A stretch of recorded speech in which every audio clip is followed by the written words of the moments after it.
கிறிஸ்துவில் பிரியமானவர்களே, கிறிஸ்தவர்கள் என்று இந்த உலகிற்கு நம்மை வெளிப்படுத்தும் ஒரே ஒப்புயர்வற்ற அடையாளம் சிலுவை அடையாளம். அன்று பாலை நிலத்திலே வெண்கல பாம்பு உயர்த்தப்பட்ட பொழுது அதை உற்று பார்த்தவர்கள் உயிர் பிழைத்தார்கள். இன்று விண்ணிற்கும் மண்ணிற்கும் இடையே சிலுவையில் பாவ பரிகார செம்மறியாக உயர்த்தப்பட்டிருக்கின்ற இயேசுவை உற்று பார்க்க இந்த உலகம் அனைத்தும் கூடியிருக்கின்றது. இயேசு சிலுவையில் தன் உடலை, தன் இரத்தத்தை, தன்னை முழுவதுமாக கொடுத்து விட்டார். அவமானத்தின் சின்னமாகிய சிலுவை இயேசுவை சுமந்ததினால் மீட்பின் கருவியாக மாறிவிட்டது. தாய் திரு அவையோடு சேர்ந்து நாம் அனைவரும் இயேசுவின் பாடுகள், சிலுவை, மரணம் இவற்றை சிந்திப்போம். நம் வாழ்வை மீட்பிற்கு தகுதியுடையதாக மாற்றுவோம். இன்றைய திருவழிபாடு 3 பகுதிகளை கொண்டது. 1. இயேசுவின் வேதனைகளை படம் பிடித்து காட்டும் இறைவாக்கு வழிபாடு. 2. அடக்கத்திற்கு முன்பு இறுதியாக இயேசுவின் முகத்தை காண்பிக்கும் திருச்சிலுவை ஆராதனை. 3. உலக வள்ளலான இயேசு இறுதியில் தம் உடலையும் நமக்கு உணவாக தந்தார் என கூறும் திருவிருந்து என்ற 3 பெரும் பிரிவுகளை கொண்டுள்ளது.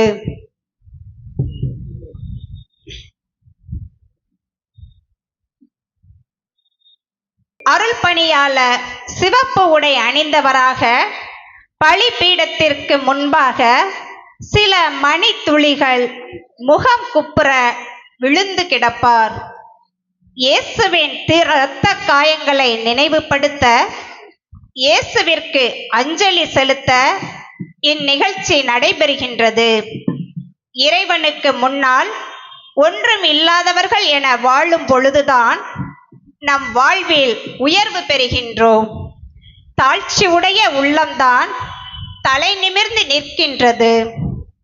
இந்த சிந்தனையை நிலைநிறுத்தி அருள் பணியாளருடன் சேர்ந்து நாமும் இயேசுவுக்கு அஞ்சலி செலுத்துவோம். அனைவரும் எழுந்து நிற்போம். அமைதியாக அனைவரும்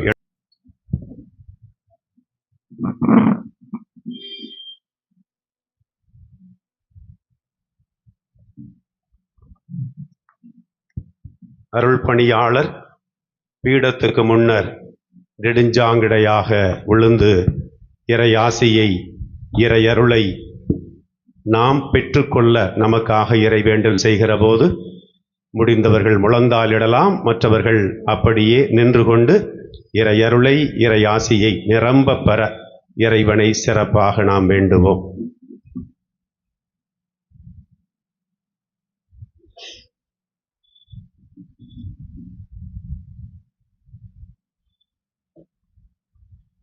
இறை மக்கள் அனைவரும் முழங்காலில் இருக்கவும்.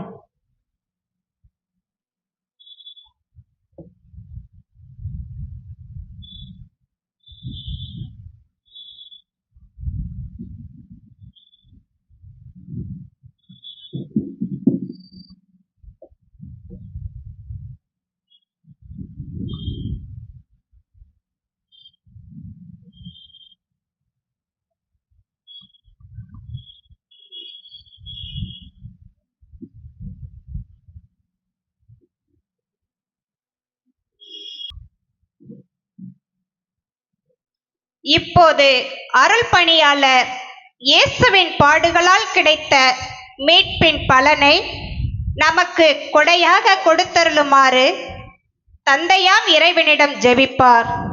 அனைவரும் எழுந்து நிற்போம்.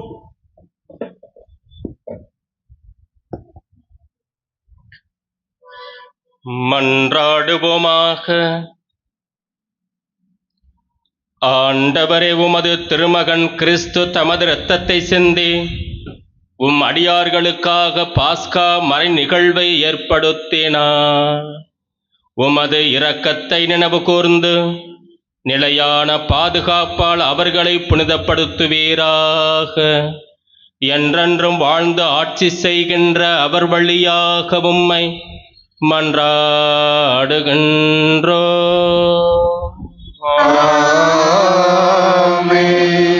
அமர்ந்து வாசகங்களுக்கு செவி கொடுப்போம்.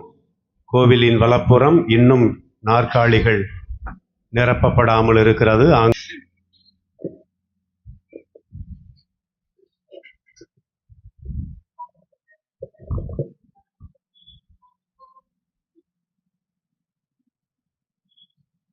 இறைவாக்கினர் எசாயா நூலிலிருந்து வாசகம். அதிகாரம் 52, இறைவார்த்தைகள் 13 தொடங்கி அதிகாரம் 53, இறைவார்த்தைகள் 12 முடிய. ஆண்டவரே பேசும், உம் அடியான் நான் கேட்கிறேன். ஆண்டவரே பேசும், உம் அடியான் நான் கேட்கிறேன். இதோ என் ஊழியர் சிறப்படைவார். அவர் மேன்மைப்படுத்தப்பட்டு உயர்த்தப்பட்டு பெரிதும் மாற்றியுறுவார். அவரை கண்ட பலர் திகைப்புற்றனர். அவரது தோற்றம் பெரிதும் உருக்குலைந்ததால் மனித சாயலே அவருக்கு இல்லாதிருந்தது. மானிடரின் உருவமே அவருக்கு இல்லை. அவ்வாறே அவர் பல பிற இனத்தாரை அதிர்ச்சிக்குள்ளாக்குவார். அரசர்களும் அவரை முன்னிட்டு வாய்ப்பொத்தி நிற்பர். ஏனெனில் தங்களுக்கு சொல்லப்படாததை அவர்கள் காண்பர், தாங்கள் கேள்விப்படாததை அவர்கள் புரிந்து கொள்வர். நாங்கள் அறிவித்ததை நம்பியவர் யார்? ஆண்டவரின் ஆற்றல் யாருக்கு வெளிப்படுத்தப்பட்டுள்ளது? இளந்தளிர் போலும் வறண்ட நில வேர் போலும் ஆண்டவர் முன்னிலையில் அவர் வளர்ந்தார். நாம் பார்ப்பதற்கேற்ற அமைப்போ அவருக்கில்லை, நாம் விரும்பத்தக்க தோற்றமும் அவருக்கில்லை. அவர் இகழப்பட்டார், மனிதரால் புறக்கணிக்கப்பட்டார். வேதனையுற்ற மனிதராய் இருந்தார், நோயுற்று நலிந்தார். காண்போர் தம் முகத்தை மூடிக்கொள்ளும் நிலையில் அவர் இருந்தார். அவர் இழிவுபடுத்தப்பட்டார், அவரை நாம் மதிக்கவில்லை. மெய்யாகவே அவர் நம் பிணிகளை தாங்கிக் கொண்டார், நம் துன்பங்களை சுமந்து கொண்டார். நாமோ அவர் கடவுளால் வதைக்கப்பட்டு நொறுக்கப்பட்டவர் என்றும் சிறுமைப்படுத்தப்பட்டவர் என்றும் எண்ணினோம். அவரோ நம் குற்றங்களுக்காக காயமடைந்தார், நம் தீச்செயல்களுக்காக நொறுக்கப்பட்டார். நமக்கு நிறை வாழ்வை அளிக்க அவர் தண்டிக்கப்பட்டார். அவர் தம் காயங்களால் நாம் குணமடைகின்றோம். ஆடுகளைப் போல நாம் அனைவரும் வழி தவறி அலைந்தோம். நாம் எல்லோரும் நம் வழியே நடந்தோம். ஆண்டவரோ நம் அனைவரின் தீச்செயல்களையும் அவர் மேல் சுமத்தினார். அவர் ஒடுக்கப்பட்டார், சிறுமைப்படுத்தப்பட்டார். ஆயினும் அவர் தம் வாயை திறக்கவில்லை.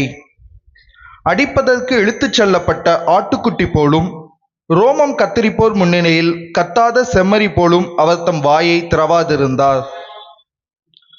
அவர் கைது செய்யப்பட்டு தீர்ப்பிட்டு இழுத்துச் செல்லப்பட்டார். அவருக்கு நேர்ந்ததை பற்றி அக்கறை கொண்டவர் யார்? ஏனெனில் வாழ்வோர் உலகினின்று அவர் அகற்றப்பட்டார். என் மக்களின் குற்றத்தை முன்னிட்டு கொலையுண்டார். வன்செயல் எதுவும் அவர் செய்ததில்லை, வஞ்சனை எதுவும் அவர் வாயில் இருந்ததில்லை. ஆயினும் தீயவரிடையே அவருக்கு கல்லறை அமைத்தார்கள். செத்தபோது அவர் செல்வரோடு இருந்தார். அவரை நொறுக்கவும் நோயால் வதைக்கவும் ஆண்டவர் திருவுளம் கொண்டார். அவர் தம் உயிரை குற்ற நீக்க பலியாக தந்தார். எனவே தம் வழிமரபு கண்டு நீடு வாழ்வார். ஆண்டவரின் திருவுளம் அவர் கையில் சிறப்புறும். அவர் தம் துன்ப வாழ்வின் பயனை கண்டு நிறைவடைவார். நேரியவராகிய என் ஊழியர் தம் அறிவால் பலரை நேர்மையாளராக்குவார். அவர்களின் தீச்செயல்களை தாமே சுமந்து கொண்டார். ஆதலால் நான் அவருக்கு மதிப்பு மிக்கவரிடையே சிறப்பளிப்பேன். அவரும் வலியவரோடு கொள்ளை பொருளை பங்கிடுவார். ஏனெனில் அவர் தம்மையே சாவுக்கு கையளித்தார். கொடியவருள் ஒருவராக கருதப்பட்டார். ஆயினும் பலரின் பாவத்தை சுமந்தார். கொடியோருக்காக பரிந்து பேசினார். ஆண்டவரின் அருள்வாக்கு.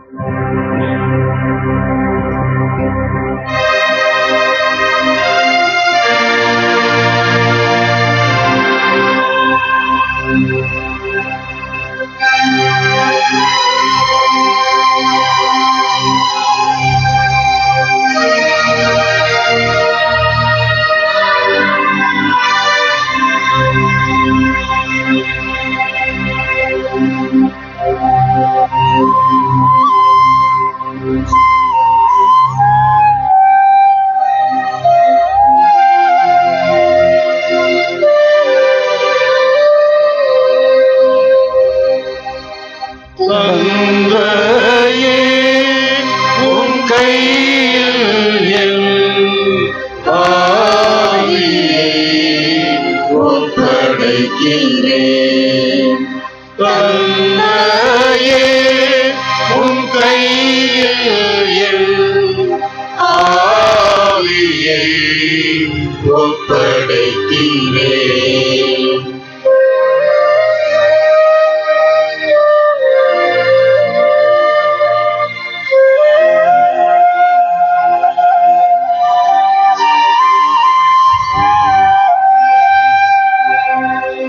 உம்மிடம் அடைக்கலம் புகுகின்றேன். ஒருபோதும் ஏன் மாற விடாதிருப்பீர். உம்மிடம் அடைக்கலம் புகுகின்றேன். ஒருபோதும் ஏன் மாற விடாதிருப்பீர். இறை நீதியில் என்னை விடுவிப்பீரே. இறை நீதியில் என்னை விடுவிப்பீரே. என்னை மீட்டீர் சொல் தவறாதவர். தந்தையே, உம் கையில் என் ஆவியை ஒப்படைக்கிறேன்.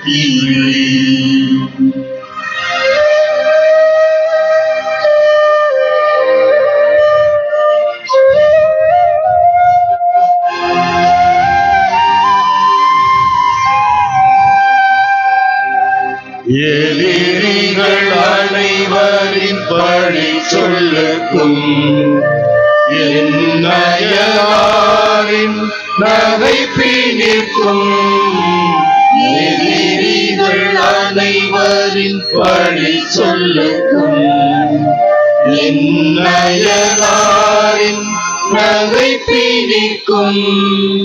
அறிந்தோர் அனைவரின் அச்சத்திற்கும். அறிந்தோர் அனைவரின் அச்சத்திற்கும். ஆளாளின் தக்க இலத்தானே. தந்தையே, உன் கையில் என் ஆவியை ஒப்படைக்கின்றேன்.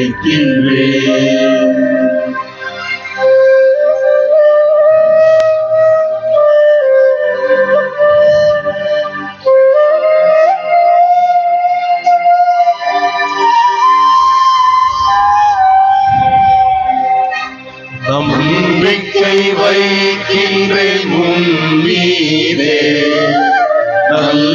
இறைவன் நீர் என்கிறே. நம்பிக்கை வைக்கின்றேன் உன் மீதே. இறைவன் நீர் என்கிறே.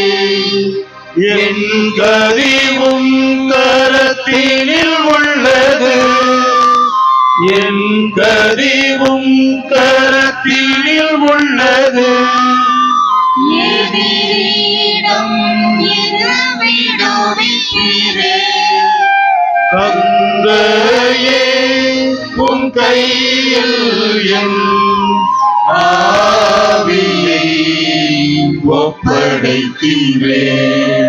தந்தையே, உம் கையில் என் ஆவியை ஒப்படைக்கின்றேன்.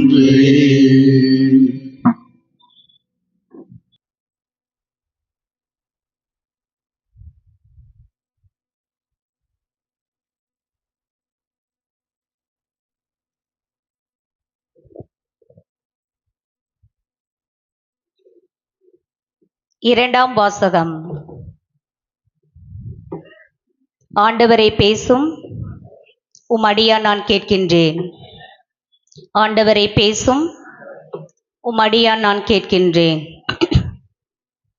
கீழ்ப்படிதலை கற்றுக்கொண்டார். தமக்கு கீழ்ப்படிவோர் அனைவரும் என்றென்றும் மீட்படைய காரணமானார். எபிரேயருக்கு எழுதப்பட்ட திருமுகத்திலிருந்து வாசகம். அதிகாரம் 4, இறை வார்த்தைகள் 14 முதல் 16 முடிய மற்றும் அதிகாரம் 5, இறை வார்த்தைகள் 7 முதல் 9 முடிய.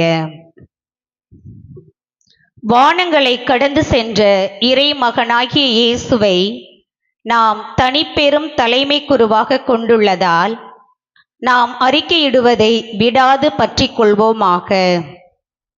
ஏனெனில் நம் தலைமை குரு நம்முடைய வலுவின்மையைக் கண்டு இரக்கம் காட்ட இயலாதவர் அல்ல. மாறாக எல்லா வகையிலும் நம்மைப் போல சோதிக்கப்பட்டவர், எனினும் பாவம் செய்யாதவர்.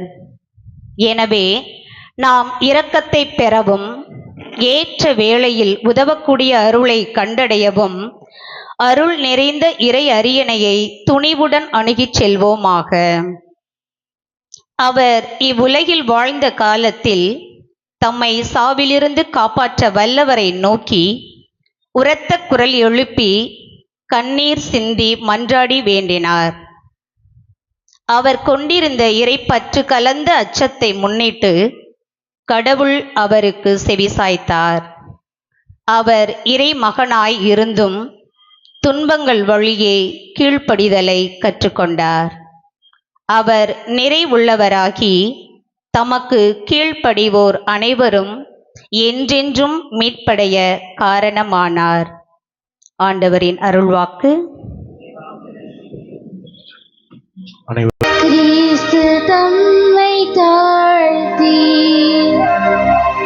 சாவை ஏற்கும் அளவுக்கு, அதுவும் சிலுவை சாவை ஏற்கும் அளவுக்கு கீழ்ப்படிபவரானார்.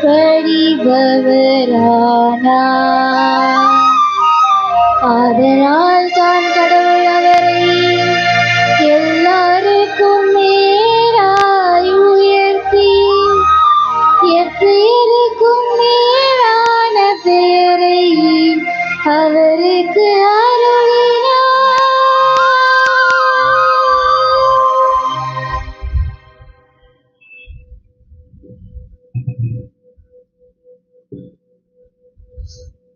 யோவான் எழுதியபடி நம் ஆண்டவராகிய இயேசு கிறிஸ்துவின் திருப்பாடுகள் அதிகாரம் 18 இறை வார்த்தைகள் 1 முதல்.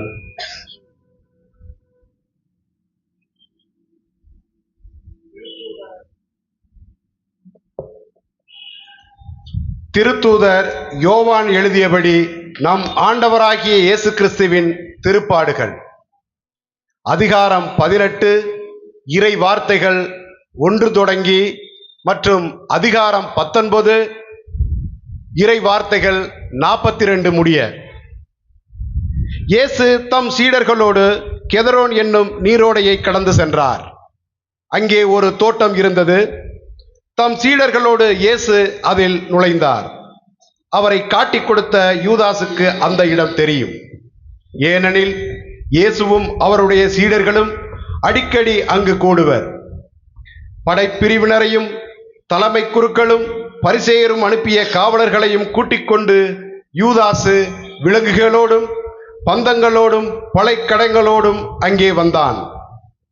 தமக்கு நிகழப்போகிற அனைத்தையும் இயேசு அறிந்து அவர்கள் முன் சென்று யாரை தேடுகிறீர்கள் என்று கேட்டார்.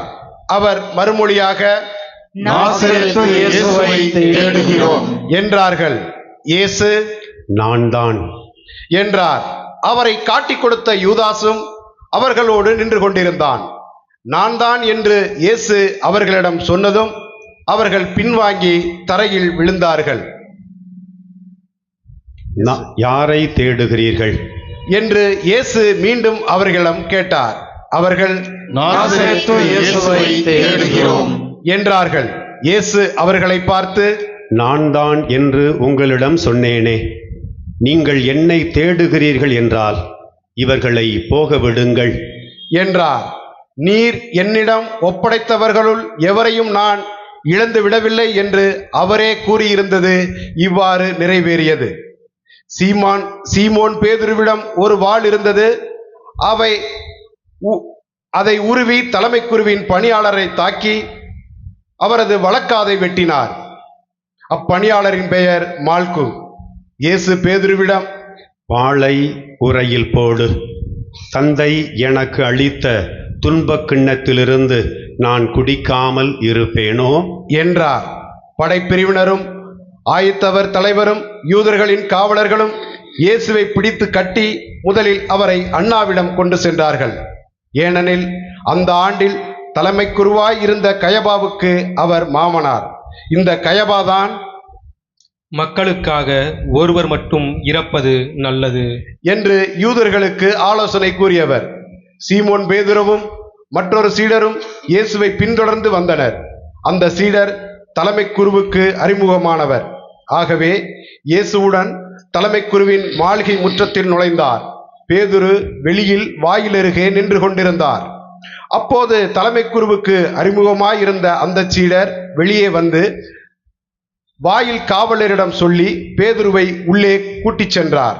வாயில் காவல் செய்த அப்பணிப்பெண் பேதுருவிடம் நீயும் இம்மனிதனுடைய சீடருள் ஒருவன்தானே என்று கேட்டார். பேதுரு இல்லை என்றார். அப்போது குளிராய் இருந்ததால் பணியாளர்களும் காவலர்களும் கரியினால் தீமூட்டி அங்கே நின்று குளிர் காய்ந்து கொண்டிருந்தார்கள். பேதுருவும் சென்று அவர்களோடு நின்று குளிர் காய்ந்து கொண்டிருந்தார். தலைமை குரு இயேசுவின் சீடர்களை பற்றியும் அவர்களுடைய போதனையை பற்றியும் அவரிடம் கேட்டார். இயேசு அவரை பார்த்து நான் உலகறிய வெளிப்படையாய் பேசினேன். யூதர் அனைவரும் கூடி வரும் தொழுகை கூடங்களிலும் கோவிலிலும் தான் எப்போதும் கற்பித்து வந்தேன். நான் மறைவாக எதையும் பேசியதில்லை. ஏன் என்னிடம் கேட்கிறீர்? நான் பேசியதை கேட்டு கொண்டிருந்தவர்களிடம் கேட்டு பாரும். நான் என்ன சொன்னேன் என அவர்களுக்கு தெரியுமே என்றார். அவர் இப்படி சொன்னதால் அங்கு நின்று கொண்டிருந்த காவலருள் ஒருவர் தலைமை குருவுக்கு இப்படியா பதில் கூறுகிறாய் என்று சொல்லி இயேசுவின் கன்னத்தில் அறைந்தார். இயேசு அவரிடம் நான் தவறாக பேசியிருந்தால் தவறு என்னவென காட்டும். சரியாக பேசியிருந்தால் ஏன் என்னை அடிக்கிறீர் என்று கேட்டார். அதன்பின் அண்ணா அவரை கட்டப்பட்ட நிலையில் தலைமை குரு கயபாவிடம் அனுப்பினார். சீமோன் பேதுரு அங்கே நின்று குளிர் காய்ந்து கொண்டிருந்தார். அப்போது அங்கிருந்தவர்கள் அவரிடம் நீயும் அவருடைய சீடருள் ஒருவன்தானே என்று கேட்டனர். அவர் இல்லை என்று மறுதளித்தார். தலைமை குருவின் பணியாளருள் ஒருவர் நான் உன்னை தோட்டத்தில் அவரோடு பார்க்கவில்லையா என்று கேட்டார். பேதுருவால் காது வெட்டப்பட்டவருக்கு இவர் உறவினர். பேதுரு மீண்டும் மறுதளித்தார். உடனே சேவல் கூவிற்று. அதன் பின் அவர்கள் கயபாவிடமிருந்து ஆளுநர் மாளிகைக்கு இயேசுவை கொண்டு சென்றார்கள். அப்போது விடியற்காலம். பாஸ்கா உணவை உண்ணும் முன் தீட்டுப்படாமல் இருக்க ஆளுநர் மாளிகையில் அவர்கள் நுழையவில்லை. எனவே பிலாத்து வெளியே அவர்களிடம் வந்து நீங்கள் இந்த ஆளுக்கு எதிராக கூறும் குற்றச்சாட்டு என்ன என்று கேட்டார். அதற்கு அவர்கள் இவன் குற்றம் செய்யாதிருந்தால் இவனை நாங்கள் உம்மிடம் ஒப்புவித்திருக்க மாட்டோம் என்றார்கள். பிலாத்து அவர்களிடம் நீங்கள் இவனை கொண்டு போய் உங்கள் சட்டப்படி இவனுக்கு தீர்ப்பு வழங்குங்கள் என்றார். யூதர்கள் அவரிடம் சட்டப்படி நாங்கள் யாருக்கும் மரண தண்டனை விதிக்க முடியாது என்றார்கள். இவ்வாறு தாம் எப்படிப்பட்ட சாவுக்கு உட்பட போகிறார் என்பதை குறிப்பிட்டு இயேசு கூறியிருந்ததை நிறைவேறச் செய்தார்கள். பிலாத்து மீண்டும் ஆளுநர் மாளிகைக்குள் சென்று இயேசுவை கூப்பிட்டு அவரிடம், நீ யூதரின் அரசனா என்று கேட்டான். இயேசு மறுமொழியாக, நீராக இதை கேட்கிறீரா, அல்லது மற்றவர்கள் என்னை பற்றி உம்மிடம் சொன்னதை வைத்து கேட்கிறீரா என்று கேட்டார். அதற்கு பிலாத்து, நான் ஒரு யூதனா? என்ன, உன் இனத்தவரும் தலைமை குருக்களும் தானே உன்னை என்னிடம் ஒப்புவித்தார்கள். நீ என்ன செய்தாய் என்று கேட்டான். இயேசு மறுமொழியாக, எனது ஆட்சி இவ்வுலக ஆட்சி போன்றது அல்ல. அது இவ்வுலக ஆட்சி போன்றதாயிருந்திருந்தால் நான் யூதர்களிடம் காட்டிக் கொடுக்கப்படாதவாறு என் காவலர்கள் போராடியிருப்பார்கள். ஆனால் என் ஆட்சி இவ்வுலக ஆட்சி போன்றது அல்ல என்றார். பிலாத்து அவரிடம், அப்படியானால் நீ அரசன்தானோ என்று கேட்டான். அதற்கு இயேசு, அரசன் என்று நீர் சொல்லுகிறீர். உண்மையை எடுத்துரைப்பதே என் பணி. இதற்காகவே நான் பிறந்தேன், இதற்காகவே உலகிற்கு வந்தேன். உண்மையை சார்ந்தவர் அனைவரும் என் குரலுக்கு செவி சாய்க்கின்றனர் என்றார். பிலாத்து அவரிடம், உண்மையா? அது என்ன என்று கேட்டார். இப்படி கேட்டபின் பிலாத்து மீண்டும் யூதரிடம் சென்று, இவனிடம் நான் குற்றம் ஒன்றும் காணவில்லையே என்றான். மேலும், பாஸ்கா விழாவின் போது உங்கள் விருப்பப்படி ஒரு கைதியை விடுதலை செய்யும் வழக்கம் உண்டே. யூதரின் அரசனாகிய இவனை நான் விடுதலை செய்யட்டுமா? உங்கள் விருப்பம் என்ன என்று கேட்டான். அதற்கு அவர்கள், இவனை வேண்டாம், பரபாவையே விடுதலை செய்யும் என்று மீண்டும் கத்தினார்கள். அந்த பரபா ஒரு கள்வன். பின்னர் பிலாத்து இயேசுவை சாட்டையால் அடிக்கச் செய்தான். வீரர்கள் ஒரு முள்முடி பின்னி அவர் தலையின் மீது வைத்து செந்நிற மேலுடையை அவருக்கு அணிவித்தார்கள். அவரிடம் வந்து, யூதரின் அரசே வாழ்க என்று சொல்லி அவருடைய கன்னத்தில் அறைந்தார்கள். பிலாத்து மீண்டும் வெளியே வந்து அவர்களிடம், அவனை நான் உங்கள் முன் வெளியே கூட்டி வருகிறேன், பாருங்கள். அவனிடம் நான் குற்றம் ஒன்றும் காணவில்லை என்பதை அறிந்து கொள்ளுங்கள் என்றான். இயேசு முள்முடியும் செந்நிற மேலுடையும் அணிந்தவராய் வெளியே வந்தார். பிலாத்து அவர்களிடம், இதோ மனிதன் என்றான். அவரை கண்டதும் தலைமை குருக்களும் காவலர்களும், சிலுவையில் அறையும், சிலுவையில் அறையும் என்று கத்தினார்கள். பிலாத்து அவர்களிடம், நீங்களே இவனை கொண்டு போய் சிலுவையில் அறையுங்கள். இவனிடம் குற்றம் இருப்பதாக எனக்கு தெரியவில்லை என்றான். யூதர்கள் அவரை பார்த்து, எங்களுக்கு ஒரு சட்டம் உண்டு, அச்சட்டத்தின்படி இவன் சாக வேண்டும், ஏனெனில் இவன் தன்னையே இறைமகன் என உரிமை கொண்டாடுகிறான் என்றனர். பிலாத்து இதை கேட்டதும் இன்னும் மிகுதியாக அஞ்சினான். அவன் மீண்டும் ஆளுநர் மாளிகைக்கு சென்று இயேசுவிடம், நீ எங்கிருந்து வந்தவன் என்று கேட்டான். அதற்கு இயேசு அவனுக்கு பதில் கூறவில்லை. அப்போது பிலாத்து, என்னோடு பேச மாட்டாயா? உன்னை விடுதலை செய்யவும் எனக்கு அதிகாரம் உண்டு, உன்னை சிலுவையில் அறையவும் எனக்கு அதிகாரம் உண்டு என்பது உனக்கு தெரியாதா என்றான். இயேசு மறுமொழியாக, மேலிருந்து அருளப்படாவிடில் உமக்கு என்மேல் எந்த அதிகாரமும் இராது. ஆகவே என்னை உம்மிடம் ஒப்புவித்தவன்தான் பெரும் பாவம் செய்தவன் என்றார். அது முதல் பிலாத்து அவரை விடுவிக்க வழி தேடினான். ஆனால் யூதர்கள், நீ இவனை விடுவித்தால் சீசருடைய நண்பராய் இருக்க முடியாது. தம்மையே அரசராக்கிக் கொள்ளும் எவரும் சீசருக்கு எதிரி என்றார்கள். இவ்வார்த்தைகளை கேட்டதும் பிலாத்து இயேசுவை வெளியே கூட்டி வந்தான். கல்தளம் என்னும் இடத்தில் இருந்த நடுவர் இருக்கை மீது அமர்ந்தான். அந்த இடத்திற்கு எபிரேய மொழியில் கபதா என்பது பெயர். அன்று பாஸ்கா விழாவுக்கு ஏற்பாடு செய்யும் நாள், ஏறக்குறைய நண்பகல் வேளை. பிலாத்து யூதர்களிடம், இதோ உங்கள் அரசன் என்றான். அவர்கள், ஒழிக, ஒழிக, அவனை சிலுவையில் அறையும் என்று கத்தினார்கள். பிலாத்து அவர்களிடம், உங்கள் அரசனை நான் சிலுவையில் அறைய வேண்டும் என்கிறீர்களா என்று கேட்டான். அதற்கு தலைமை குருக்கள், எங்களுக்கு சீசரை தவிர வேறு அரசர் இல்லை என்றார்கள். அப்போது பிலாத்து அவரை சிலுவையில் அறையுமாறு அவர்களிடம் ஒப்புவித்தான். அவர்கள் இயேசுவை தம் பொறுப்பில் ஏற்றுக்கொண்டார்கள். இயேசு சிலுவையை தாமே சுமந்து கொண்டு மண்டை ஓட்டு இடம் என்னும் இடத்திற்கு சென்றார். அதற்கு எபிரேய மொழியில் கொல்கதா என்பது பெயர். அங்கே அவர்கள் இயேசுவையையும் அவரோடு வேறு இருவரையும் சிலுவையில் அறைந்தார்கள். அவ்விருவரையும் இரு பக்கங்களிலும் இயேசுவை நடுவிலுமாக அறைந்தார்கள். பிலாத்து குற்ற அறிக்கை ஒன்று எழுதி அதை சிலுவையின் மீது வைத்தான். அதில் நாசரேத்து இயேசு யூதர்களின் அரசன் என்று எழுதியிருந்தது. இயேசு சிலுவையில் அறையப்பட்ட இடம் நகரத்திற்கு அருகில் இருந்ததால் யூதருள் பலர் இந்த குற்ற அறிக்கையை வாசித்தனர். அது எபிரேயம், லத்தீன், கிரேக்கம் ஆகிய மொழிகளில் எழுதப்பட்டிருந்தது. யூதரின் தலைமை குருக்கள் பிலாத்திடம், யூதரின் அரசன் என்று எழுத வேண்டாம், மாறாக யூதரின் அரசன் நான் என்று அவனே சொல்லிக் கொண்டதாக எழுதும் என்று கேட்டுக்கொண்டார்கள். பிலாத்து அவர்களை பார்த்து, நான் எழுதியது எழுதியதே என்றான். இயேசுவை சிலுவையில் அறைந்தபின் படைவீரர் அவருடைய மேலுடைகளை 4 பாகமாக பிரித்து ஆளுக்கு ஒரு பாகம் எடுத்துக்கொண்டார்கள். அங்கியையும் அவர்களே எடுத்துக்கொண்டனர். அந்த அங்கி மேலிருந்து கீழ்வரை தையலே இல்லாமல் நெய்யப்பட்டிருந்தது. எனவே அவர்கள் ஒருவரை ஒருவர் நோக்கி, அதை கிழிக்க வேண்டாம், அது யாருக்கு கிடைக்கும் என்று பார்க்க சீட்டு குலுக்கி போடுவோம் என்றார்கள். என் ஆடைகளை தங்களுக்குள் பகிர்ந்து என் உடை மீது சீட்டு போட்டார்கள் என்னும் மறைநூல் வாக்கு இவ்வாறு நிறைவேறியது. சிலுவை அருகில் இயேசுவின் தாயும் தாயின் சகோதரியும் குலோபாவின் மனைவியுமான மரியாவும் மகதல மரியாவும் நின்று கொண்டிருந்தனர்.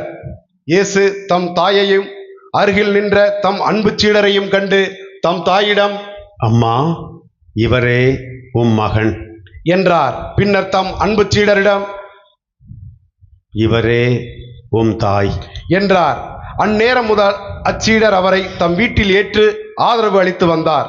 அதன்பின் அனைத்தும் நிறைவேறிவிட்டது என்பதை அறிந்த இயேசு, தாகமாயிருக்கிறது என்றார்.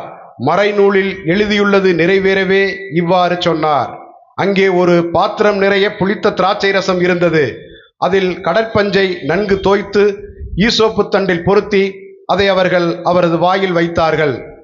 அந்த ரசத்தை குடித்ததும் இயேசு, எல்லாம் நிறைவேறிற்று என்று கூறி தலை சாய்த்து ஆவியை ஒப்படைத்தார். அனைவரும் முழங்கால் படியிட்டு 1 நிமிடம் ஜெபிக்கும்.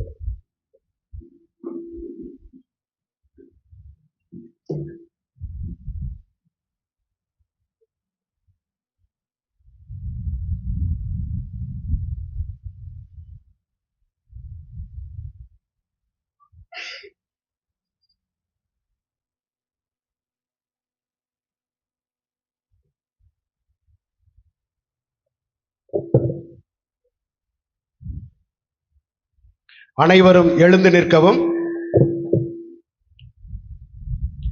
அன்று பாஸ்கா விழாவுக்கு ஏற்பாடு செய்யும் நாள்.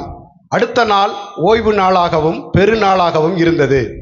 எனவே அன்று சிலுவையில் உடல்கள் தொங்கலாகா என்பதற்காக கால்களை முறித்து சடலங்களை எடுத்து விடுமாறு யூதர்கள் பிலாத்திடம் கேட்டுக்கொண்டார்கள். ஆகவே படைவீரர் வந்து இயேசுவோடு சிலுவையில் அறையப்பட்டிருந்தவருள் ஒருவனுடைய கால்களை முதலில் முறித்தார்கள். பின்னர் மற்றவனுடைய கால்களையும் முறித்தார்கள். பின்பு அவர்கள் இயேசுவிடம் வந்தார்கள். அவர் ஏற்கனவே இறந்து போயிருந்ததைக் கண்டு அவருடைய கால்களை முறிக்கவில்லை. ஆனால் படை வீரருள் ஒருவர் இயேசுவின் விலாவை ஈட்டியால் குத்தினார். உடனே இரத்தமும் தண்ணீரும் வடிந்தன. இதை நேரில் கண்டவரே இதற்கு சாட்சி. அவரது சான்று உண்மையானதே. அவர் உண்மையிலேயே கூறுகிறார் என்பது அவருக்கு தெரியும். நீங்களும் நம்ப வேண்டும் என்பதற்காகவே அவர் இதை கூறுகிறார். எந்த எலும்பும் முறிபடாது என்னும் மறைநூல் வாக்கு இவ்வாறு நிறைவேறியது. மேலும் தாங்கள் ஊடுருவ குத்தியவரை உற்று நோக்குவார்கள் என்றும் மறைநூல் கூறுகிறது. அரிமத்தியா ஊரைச் சேர்ந்த யோசேப்பு என்பவர் இயேசுவின் சீடர்களுள் ஒருவர். யூதருக்கு அஞ்சியதால் தம்மை சீடர் என்று வெளிப்படையாக காட்டிக்கொள்ளாதவர். அவர் இயேசுவின் உடலை எடுத்துக்கொண்டு போக பிலாத்திடம் அனுமதி கேட்டார். பிலாத்தும் அனுமதி கொடுத்தான். யோசேப்பு வந்து இயேசுவின் சடலத்தை எடுத்துக்கொண்டு போனார். முன்பு ஒரு முறை இரவில் இயேசுவிடம் வந்த நிக்கதேம் என்பவரும் அங்கு வந்து சேர்ந்தார். அவர் வெள்ளை பேளமும் சந்தனத்தூளும் கலந்து ஏறக்குறைய 30 கிலோகிராம் கொண்டு வந்தார். அவர்கள் இயேசுவின் உடலை எடுத்து யூத அடக்க முறைப்படி நறுமண பொருட்களுடன் துணிகளால் சுற்றி கட்டினார்கள். அவர் சிலுவையில் அறையப்பட்டிருந்த இடத்தில் ஒரு தோட்டம் இருந்தது. அங்கே புதிய கல்லறை ஒன்று இருந்தது. அதில் அதுவரை யாரும் அடக்கம் செய்யப்படவில்லை. அன்று பாஸ்கா விழாவுக்கு ஆயத்த நாளாய் இருந்ததாலும் அக்கல்லறை அருகில் இருந்ததாலும் அவர்கள் இயேசுவை அதில் அடக்கம் செய்தார்கள்.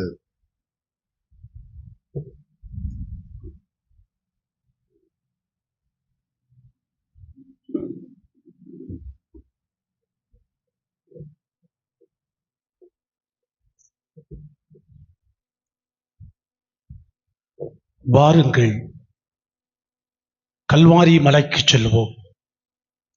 கண்கொள்ளா காட்சியை காண்பதற்கல்ல, கற்பனையும் மெய்யும் பொய்யும் கலந்த திரைப்பட காட்சி அல்ல.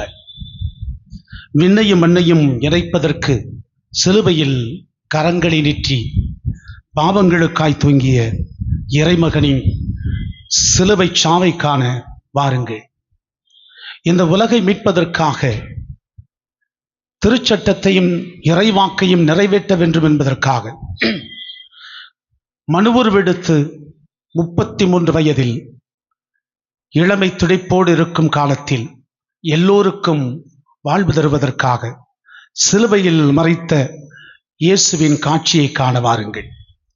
காலம் முழுவதும் கடவுளுடைய கரத்தை பிடித்து நடக்க வேண்டும் என்று சொல்லி கடவுளுடைய சிறப்பு அழைப்பை பெற்றுக்கொண்ட யூதர்கள் கடவுளின் மனிதரை, கடவுளின் மூவொரு கடவுளின் இரண்டாம் நபராக இருந்த இயேசுவை, மனுவுருவெடுத்தவரை அவர்கள் சிலுவையில் அறைந்து கொக்கரித்தார்கள்.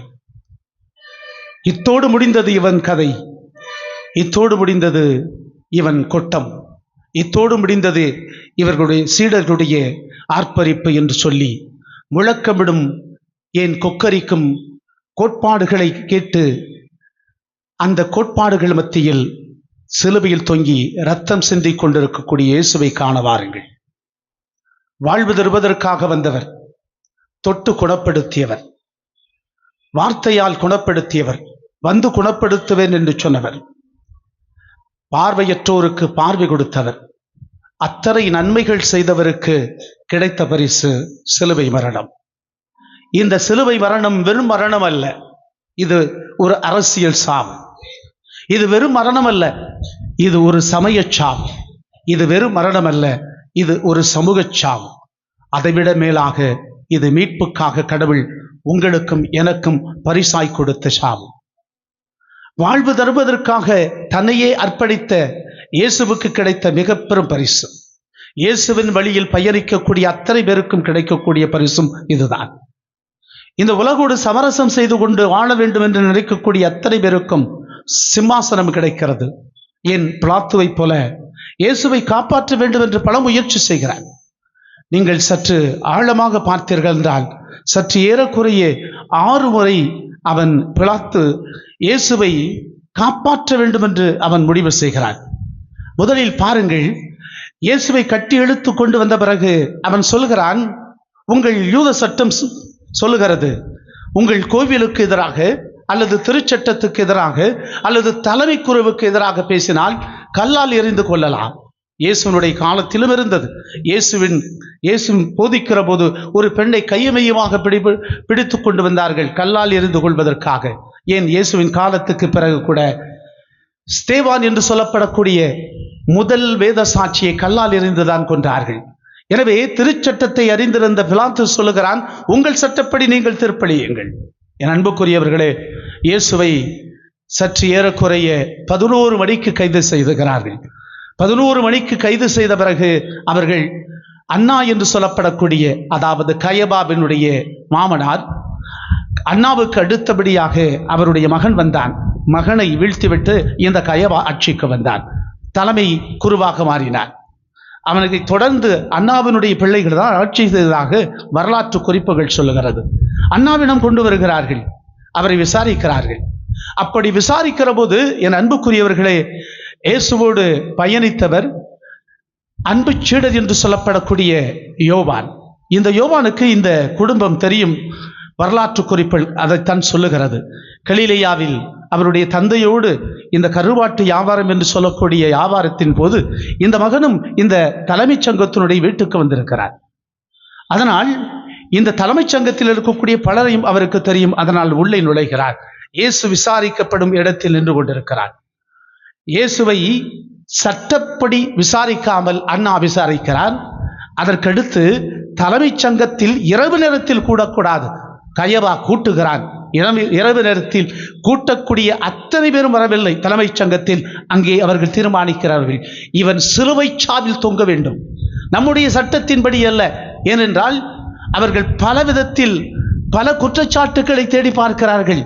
அதில் ஒருவன் வந்து சொல்லுகிறான், இவன் கோயில் எடுத்துவிட்டு 3 நாளில் கட்டுவதாக சொல்லுகிறான், இவன் ஓய்வு நாள் சட்டத்தை மீறி இருக்கிறான் என்று சொன்னார்கள். எல்லாவற்றையும் எல்லா குற்றச்சாட்டையும் கேட்டுவிட்டு கடைசியாக அங்கே தலைமைச் சங்கத்தின் கயவா கேட்கிறார், நீ யார் என்று சொல், நீ கடவுளுடைய மகனா என்று சொன்னபோது ஆம் என்று சொல்லுகிறார். அவன் சட்டையை கிழித்துக் கொள்ளுகிறான். கடவுளுடைய மகன் என்று சொல்லி அற்புதங்கள் செய்தவரை, ஏன் பார்வையற்றவரை பார்வை கொடுத்தவரை, கடல் மீது நடந்து வந்தவரை, அற்புதம் செய்தவரை அவன் கண்டுகொள்ள மறுத்து விடுகிறான். திருச்சட்டம் சொன்னதை ஏன் பெரிய ஏரோது என்று சொல்லப்படக்கூடிய மன்னன் கூட அறிந்து கொண்டு அவன் பெத்லகேமுக்கு அருகில் ஏரோதியம் என்று சொல்லப்படக்கூடிய இடத்தில் ஒரு மாளிகை கட்டி வைத்திருந்தான்.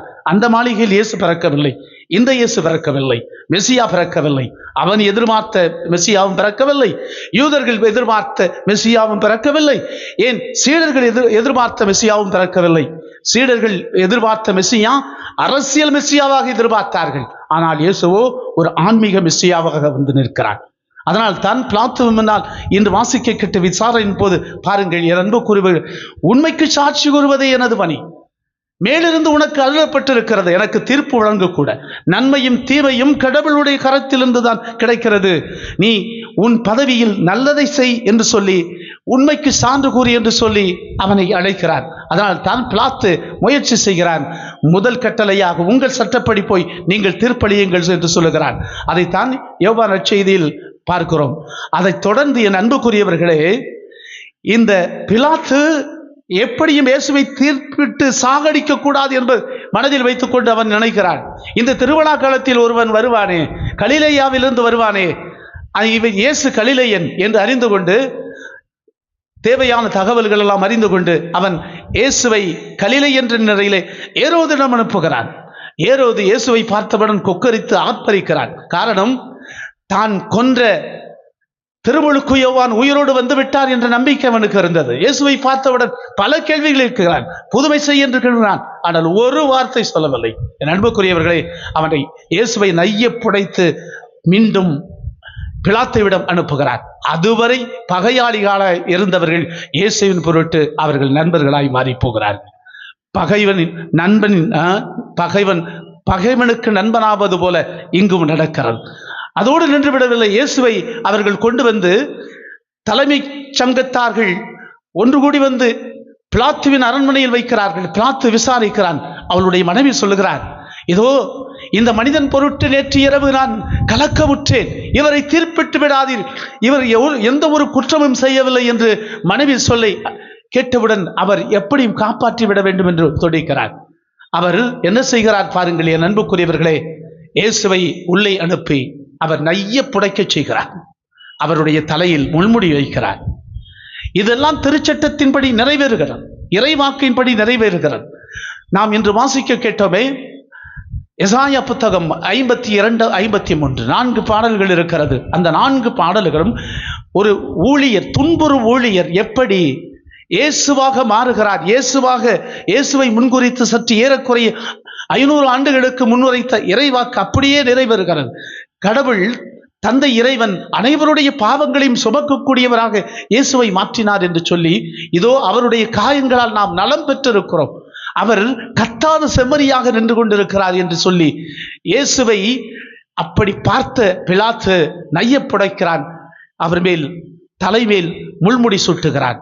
அங்கே இருக்கக்கூடிய அத்தனை பேரும் படைவர்கள், நீ யூதரின் அரசன் தானே, யூதரின் அரசரை வாழ்க என்று சொல்லுகிறார்கள். என் அன்புக்குரியவர்களே, வெளியில் கூட்டு வந்து இயேசுவை இதை போன்ற இடத்தில் நிறுத்துகிறார். அந்த இடம் என் அன்புக்குரியவர்களே மிக அற்புதமாக சொல்லப்பட்டிருக்கிறது. பிலாத்து சொல்லுகிறான், இதோ மனிதன். என் அன்புக்குரியவர்களை, விடிய காலையில் விடிந்து விடியாமல் இயேசுவை கொன்றுவிட வேண்டும் என்று கூடியிருக்கக்கூடிய கூட்டத்தில் இயேசுவை ஆதரிக்கக்கூடியவர்கள் 1-2 பேர் இருக்க வேண்டும், நிச்சயம். ஆனால் இயேசுவுக்காக வாதிடுவதற்கு யாரும் இல்லை. அப்படி ஒருவேளை நம்முடைய கோர்ட்டுகளில் சொன்ன எக்ஸ்பார்ட்டி ஜட்ஜ்மெண்ட் என்று சொல்வார்கள். அதை போலதான் இயேசுவுக்காக வாதிடுவதற்காக ஒருவரும் இல்லை என்ற நிலையில் பிலாத்து தீர்ப்பிட வேண்டிய ஒரு நிலைக்கு தள்ளப்படுகிறார். இதோ மனிதராக நின்று கொண்டிருக்கிறார். உங்கள் பாவங்களையும் என் பாவங்களையும் தலைமுறைக்குரிய அத்தனை பாவங்களையும் சுமந்து கொண்டு நிற்கிறார். நாம் மனிதர் இல்லை, நான் மனிதர் இல்லை என்று சொல்லக்கூடிய அளவுக்கு இதோ மனிதன் என்று சொல்லுகிறார். என் அன்புக்குரியவர்களே, அப்பொழுது அவர்கள் ஒழிக ஒழிக என்று கத்துகிறார்கள். அதோடு நின்று விடவில்லை, எப்படியாவது இயேசுவை காப்பாற்ற வேண்டும். அங்கே விசாரிக்கிறார், கைதியாக யாராவது ஒருவன் இருக்கிறானா? அப்பொழுது பரபா ஒருவன் இருக்கிறான். அவன் கலகத்தில் சமீபத்தில் தான் பிடிபட்டவன். ஏனென்றால் இதே பிலாத்து கலிலேயாவை சேர்ந்த வீரர்கள், அதாவது நாற்றுப்பற்று கொண்டவர்கள், ரோமையருக்கு எதிராக கலகம் செய்வதற்காக அவர்கள் எருசலேம் கோவிலில் வாட்களை வைத்துக் கொண்டு பலி ஒப்பு கொடுக்கிற போது மேடை பகுதி, அதாவது இயேசுவினுடைய காலத்தில் அந்த பிலாத்துவினுடைய மாளிகையின் ஒரு பகுதி இருக்கிறது, அந்த பிணக்கல் என்று சொல்லப்படக்கூடிய அந்த பகுதியிலிருந்து பார்த்தால் அவர்கள் பலியிடுவதும் உள்ளே நடமாடுவதும் தெரியும். பலியிட்டுக் கொண்டிருந்த அவர்களில் அத்தனை பேரையும் கொன்றான். அவர்கள் ஒருவராகத்தான் இவன் கைது செய்யப்பட்டதாக ஒரு வரலாற்று குறிப்பு இருக்கிறது. என் அன்புக்குரியவர்களே, அப்படி கைது செய்யப்பட்ட இந்த பரபாவை விடுதலை செய்தாவது இயேசுவை காப்பாற்ற வேண்டும் முயற்சி செய்கிறான். அப்பொழுது பரபாவை வந்து நிறுத்துகிறான். கூட்டத்தில் இருந்த அத்தனை பேரும் விளைவுகிறார்கள். இயேசுவிடம் நன்மை பெற்றவர்கள் கூட அமைதியாய் போகிறார்கள். நாம் கத்தினால் நம்மையும் பிடித்து சிறையில் அடைத்து விடுவார்கள், கொன்று விடுவார்கள் என்ற பயமோ, அல்லது ஒரு சிலர் இயேசு வேண்டாம் என்று கத்திருக்க வேண்டும். ஆனால் அவர்களுடைய வாயை அடக்குவதற்கு 10 பேர் ஒன்றாய் கொண்டிருக்க வேண்டும்.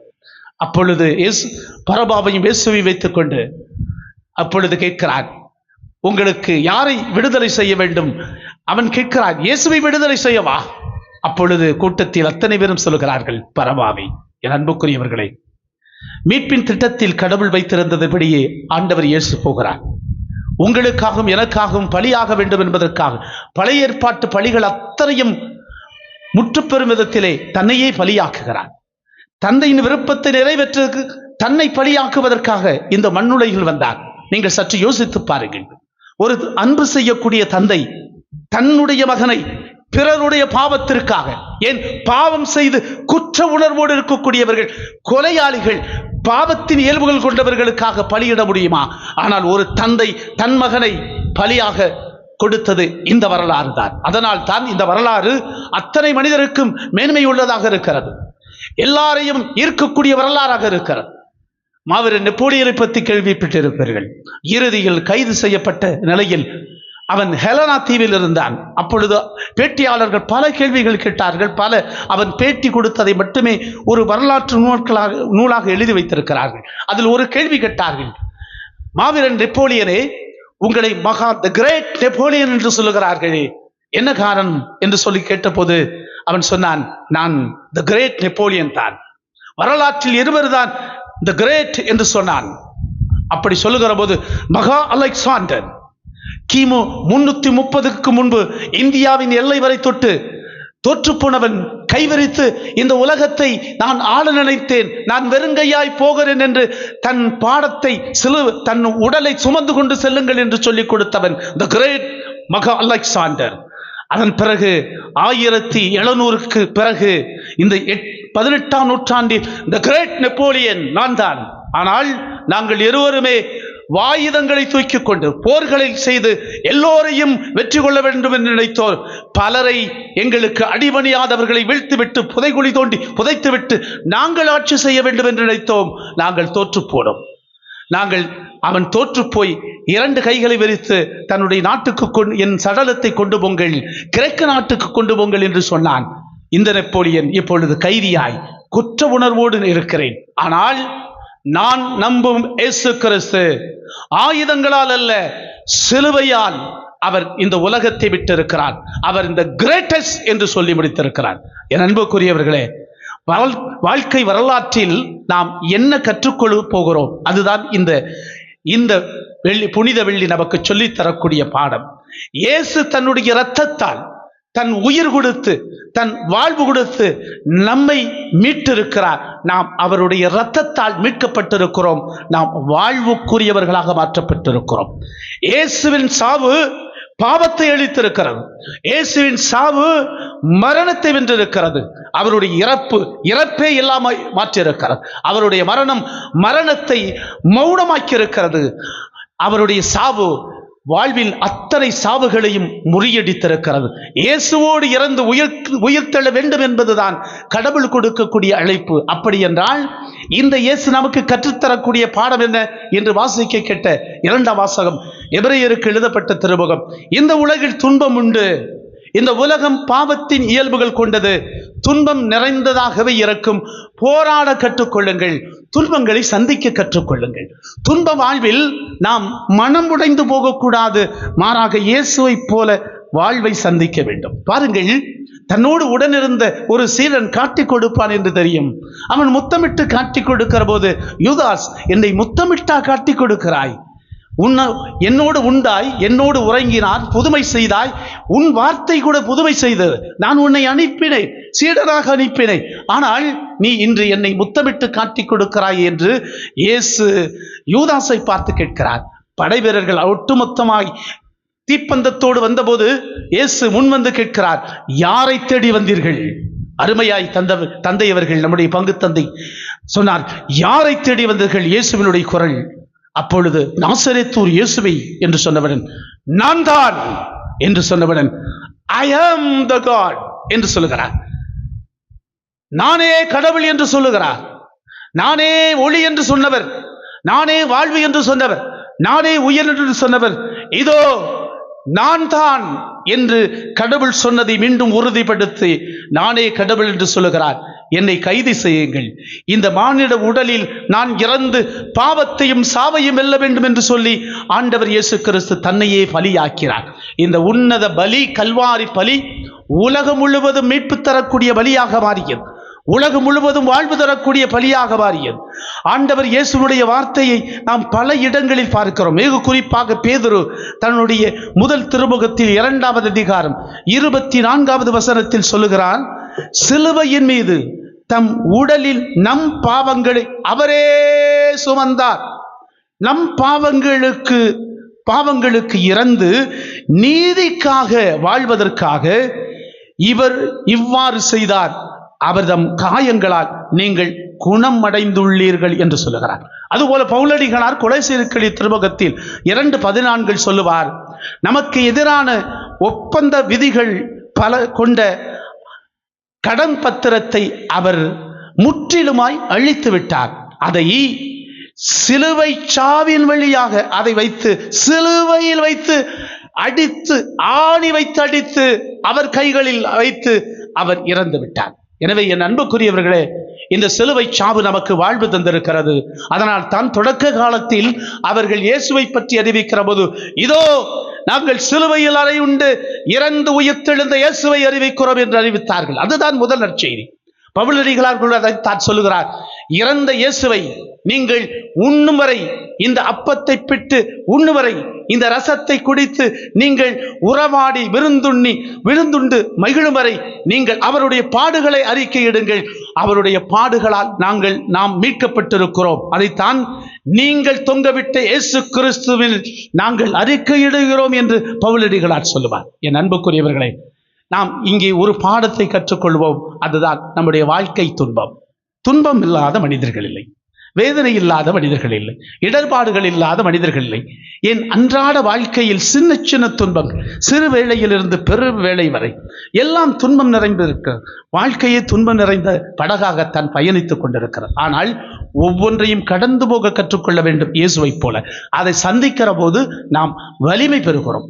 யோவான் நற்செய்தி 16ஆவது அதிகாரம் 33 நாம் வாசிக்கிறோம், இந்த உலகத்தில் உங்களுக்கு துன்பம் உண்டு, எனினும் துணிவோடு இருங்கள், இந்த உலகத்தை வென்று விட்டேன். என் அன்புக்குரியவர்களே, இந்த உலகத்தை வென்ற இயேசுவை நாம் உற்று பார்க்க வேண்டும். இயேசுவிடமிருந்து கற்றுக்கொள்ள வேண்டும். நம் வாழ்வில் ஏற்படக்கூடிய சிறு துன்பங்கள், நம் பிள்ளைகளுக்காய் செய்யக்கூடிய தியாகங்கள், அத்தனையும் கடவுளுடைய மாண்புக்குரியதாக மாற்றிக்கொள்ள வேண்டும். இன்று தியாகங்கள் குறைந்து விட்டது, துன்புறும் மனிதர்கள் குறைந்து விட்டார்கள், பிறருடைய துன்பத்தில் இன்பம் காணும் மனநோயாளிகளாக இன்று மாறிவிட்டார்கள்.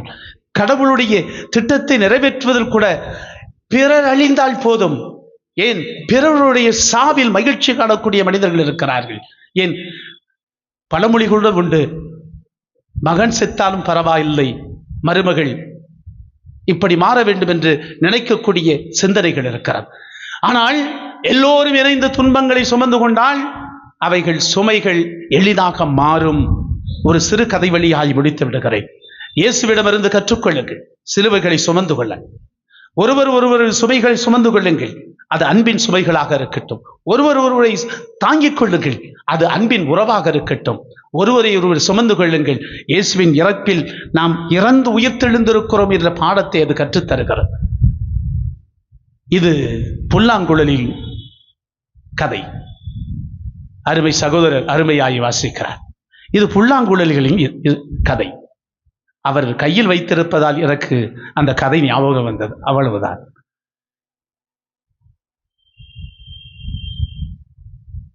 அந்த மரங்களை வெட்டக்கூடிய மனிதன் மூங்கில் காடுக்குள் உள்ளே நுழைந்தான். ஒவ்வொன்றாய் தட்டி பார்த்தான், தட்டினான். எதெல்லாம் பக்குவமாய் இருக்கிறதோ அதை வெட்டினான். வெட்டப்பட்ட மூங்கில்கள் எல்லாம் முணங்கி கத்தின. அட படுபாவி, நல்லா இருக்கிறதுக்காக நாங்க முயற்சி செய்யறோம், எங்க தாய் பிள்ளைகளோட ஒன்னா இருக்கிறதுக்காக முயற்சி செஞ்சோமே, எங்களை இப்படி வெட்டுகிறாயே, வளர்ந்து பெருமரமாக உயர்ந்து நின்று எல்லாருக்கும் நான் இந்த பூமிக்கு ஆக்சிஜனை கொடுக்க வேண்டும் என்று விரும்புகிறேன், என்னை இப்படி வெட்டுகிறாயே என்று வேதனையோடு துடித்தது. அப்பொழுது அங்கே வந்த காற்று, இது போன்ற காற்று சொன்னது, கவலைப்படாதீர்கள், உங்களுக்கு ஒரு காலம் உண்டு என்று. வெட்டப்பட்ட மூங்கில்களை வீட்டுக்கு ஒட்டுமொத்தமாய் கட்டுக்கட்டாய் சுமந்து போனார். கட்டுக்கட்டாய் சுமந்து போன மூங்கில்களை துண்டு துண்டாய் ஆக்கினார்.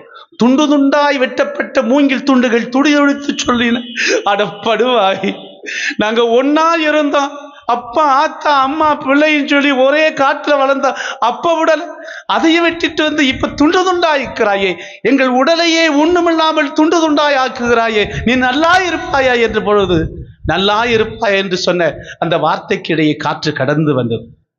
வெட்டப்பட்ட துண்டாக்கப்பட்ட மூங்கிலுக்கிடையே கடந்து வந்த காற்று சொன்னது, கவலைப்படாதீர்கள், உங்களுக்கு ஒரு காலம் உண்டு என்று. வெட்டப்பட்ட துண்டாக்கப்பட்ட மூங்கில்களை அந்த மனிதன் வெயிலில் போட்டார். வெயிலில் போட்ட மூங்கில்கள் பச்சையம் இழந்து அவை மஞ்சள் நிறமாக மாறிக்கொண்டிருந்தது. வெப்பத்தின் வேதனையில் துடித்த அந்த மூங்கில் துண்டுகள் ஒவ்வொன்றும் கதறின, ஐயோ, எங்கள் முதுகில் இப்படி வெக்கை அடிக்கிறது, இந்த வெயிலின் கொடுமை அதிகமாக இருக்கிறது, எங்களை இப்படி ஏன் வேதனைப்படுத்துகிறாய், எங்கள் நிறமெல்லாம் மாறுகிறது, எங்கள் உருவம் மாறிவிட்டது என்று துடிதுடித்து கதறி வெப்பத்தில் வேதனையால் துடிதுடித்த அந்த மூங்கில் துண்டுகளுக்கிடையே வெப்ப காற்று வந்து சொன்னது, கவலைப்படாதீர்கள், உங்களுக்கு ஒரு காலம் உண்டு. வெட்டப்பட்டு துண்டாக்கப்பட்டு வெயிலில் போடப்பட்ட மூங்கில்கள் அத்தனை துண்டுகளையும் எடுத்துக்கொண்டு அவன் நெருப்புக்கு அருகில் சென்றான். ஒரு நெருப்பு கம்பியை பக்குவமாய் எடுத்து ஒவ்வொரு துகள் ஒவ்வொரு குழியாக அந்த மூங்கில் துகள் குழிகள் முதுகில் இட்டான்.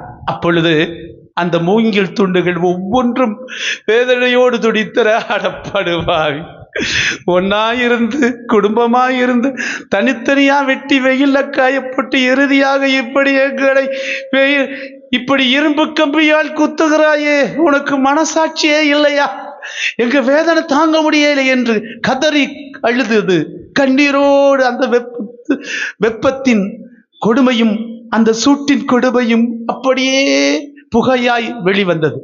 புகையாய் வெளிவந்த காற்று சொன்னது, கவலைப்படாதீர்கள், உங்களுக்கு ஒரு காலம். எல்லாம் நிறைவேறிய பிறகு மாதங்கள் கடந்து போயின. மாதங்கள் கடந்து போனபோது லட்சக்கணக்கான மக்கள் ஓரிடத்தில் ஒன்று கூடினார்கள். அது இசை வெள்ளம், அது புல்லாங்குழலின் ராகங்களின் பல இசைகள் என்று போடப்பட்டிருந்தது.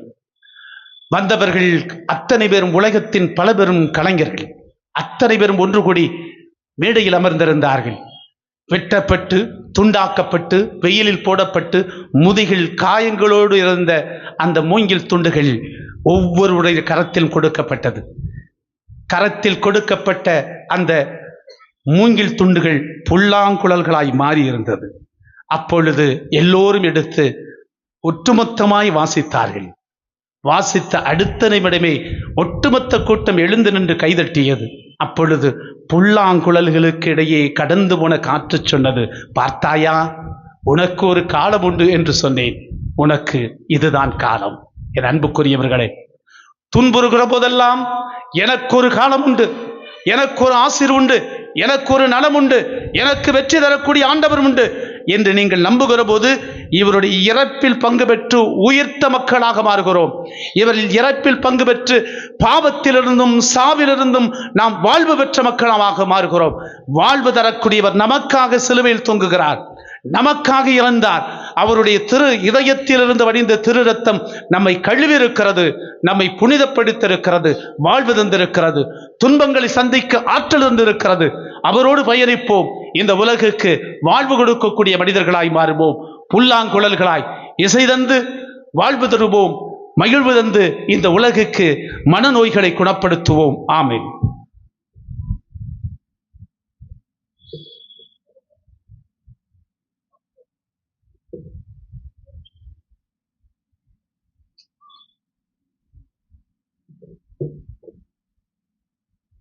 அன்புக்குரிய இறைமக்களே, திருவிழிப்புக்கெல்லாம் அன்னையாகிய திருவிழிப்பு பெரிய சனி, பாஸ்கா திருவிழிப்பு என்றால், மன்றாட்டுக்கெல்லாம் அன்னையாகிய மன்றாட்டு நாள் பெரிய வெள்ளியாகும்.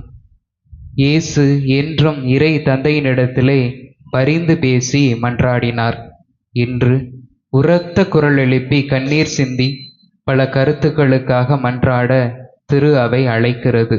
ஏனெனில் இயேசு மனித சமுதாயம் முழுவதற்காகவும் சிலுவை சுமந்து பாடுகள் பட்டு இறந்தார். அவருடைய பாடுகளின் பலன்களை நாம் அனைவரும் பெற வேண்டும் என்பதே இயேசுவின் விருப்பம். ஒவ்வொரு மன்றாட்டின் கருத்து சொன்ன பிறகு குரு நம் பெயரால் ஜெபிப்பார். இறை மக்களாகிய நாம் ஆமேன் என பதில் சொல்வோம். அதற்காக அனைவரும் எழுந்து நிற்போம்.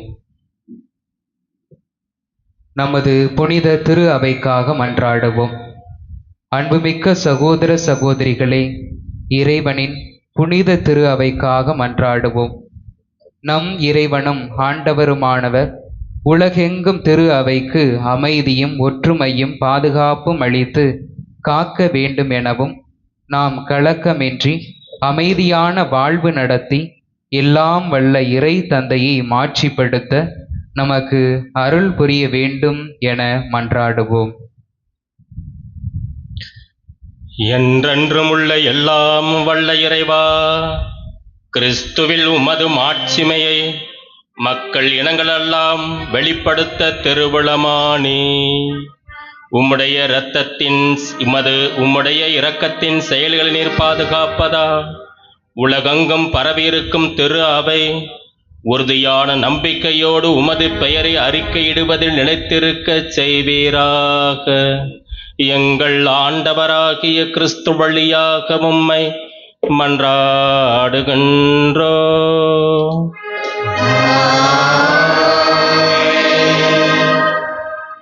நம் புனித திருத்தந்தை பிரான்சிஸுக்காக மன்றாடுவோம். தலைமை ஆயர் நிலைக்கு அவரை தேர்ந்தெடுத்த நம் இறைவனும் ஆண்டவருமானவர் எவ்வகை தீங்கும் இன்றி அவரை பேணி காப்பாராக. அதனால் அவர் இறைவனின் புனித மக்களை வழிநடத்தி தம்முடைய புனித திரு அவையை வளம் பெறச் செய்ய வேண்டுமென மன்றாடுவோமாக. என்றென்றும் உள்ள எல்லாம் வல்ல இறைவா, உமது திட்டப்படியே அனைத்தும் அமைக்கப்பட்டுள்ளன. அதனால் உமது அதிகாரத்தால் ஆளப்படும் கிறிஸ்தவ மக்களாகி எங்கள் வேண்டலை பரிவிரக்கத்தோடு கண்ணோக்கியருளும்.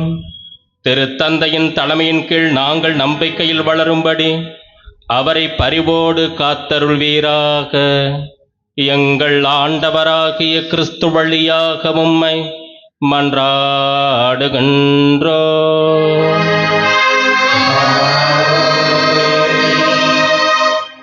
நம் ஆயர் ஆனந்தத்திற்காகவும் திரு அவையில் உள்ள எல்லா ஆயர்கள், அருள் பணியாளர்கள், திருத்தொண்டர்கள், நம்பிக்கையாளர் ஆகிய அனைவருக்காகவும் மன்றாடுவோமாக. என்றென்றும் உள்ள எல்லாம் வல்ல இறைவா, உம்முடைய ஆவியாரால் திரு அவை முழுவதும் அர்ச்சிக்கப்பெற்று ஆளப்படுகின்றது. உம்முடைய திருநிலை பணியாளர்கள் அனைவருக்காகவும் நாங்கள் செய்யும் வேண்டல்களை கேட்டருளும்.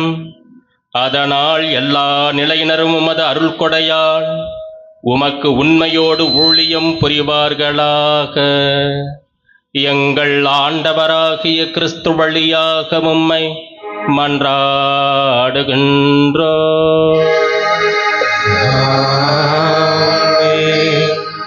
கிறிஸ்துவில் நம்பிக்கை கொண்டுள்ள நம் சகோதர சகோதரிகள் அனைவருக்காகவும் மன்றாடுவோம். நம் இறைவனும் ஆண்டவருமானவர் அவர்களை உண்மையின் பாதையில் வழிநடத்தி தமது ஒரே திரு அவையில் கூட்டி சேர்த்து காத்தருள வேண்டுமென மன்றாடுவோமாக.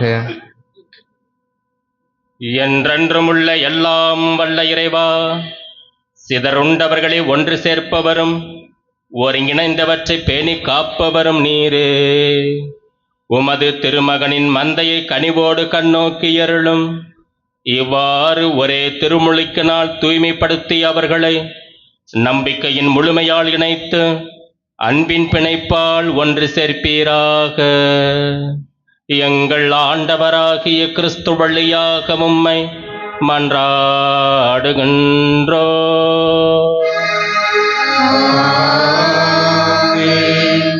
கிறிஸ்துவில் நம்பிக்கை கொள்ளாதவர்களுக்காகவும் மன்றாடுவோம். தூய ஆவியாரின் ஒளியை பெற்று அவர்களும் மீட்பு பாதைக்கு வந்து சேர வேண்டுமென மன்றாடுவோமாக. என்றென்றும் உள்ள எல்லாம் வல்ல இறைவா, கிறிஸ்துவை ஏற்றுக்கொள்ளாத மக்கள் உம் திருமுன் நேர்மையான இதயத்தோடு நடந்து உண்மையை கண்டடைவார்களாக. நாங்களும் ஒருவர் மற்றவர் மீது எப்போதும் அன்பு கொள்வதாலும் உமது வாழ்வின் மறை உண்மையை மென்மேலும் புரிந்து கொள்வதில் ஆவல் கொள்வதாலும் உமது அன்பை இவ்வுலகில் மிக தெளிவாக காட்டும் சாட்சிகளாக விளங்கச் செய்வீராக. எங்கள் ஆண்டவராகிய கிறிஸ்து வழியாக உம்மை மன்றாடுகின்றோ.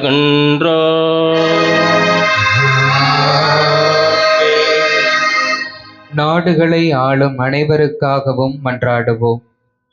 நம் இறைவனும் ஆண்டவருமானவர் தமது திருவுளப்படி உண்மையான அமைதியும் உரிமை வாழ்வும் அவர்கள் பெரும் பொருட்டு அவர்களுடைய மனங்களையும் இதயங்களையும் வழிநடத்த வேண்டுமென மன்றாடுவோமாக.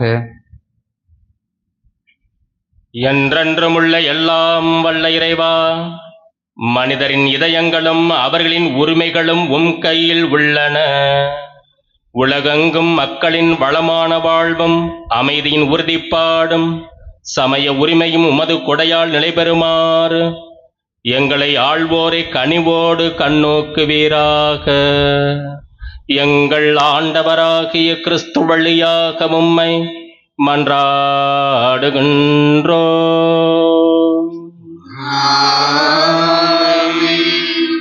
அன்புமிக்க சகோதர சகோதரிகளே, துன்புறும் அனைவருக்காகவும் எல்லாம் வல்ல தந்தையாகிய கடவுளிடம் மன்றாடுவோம்.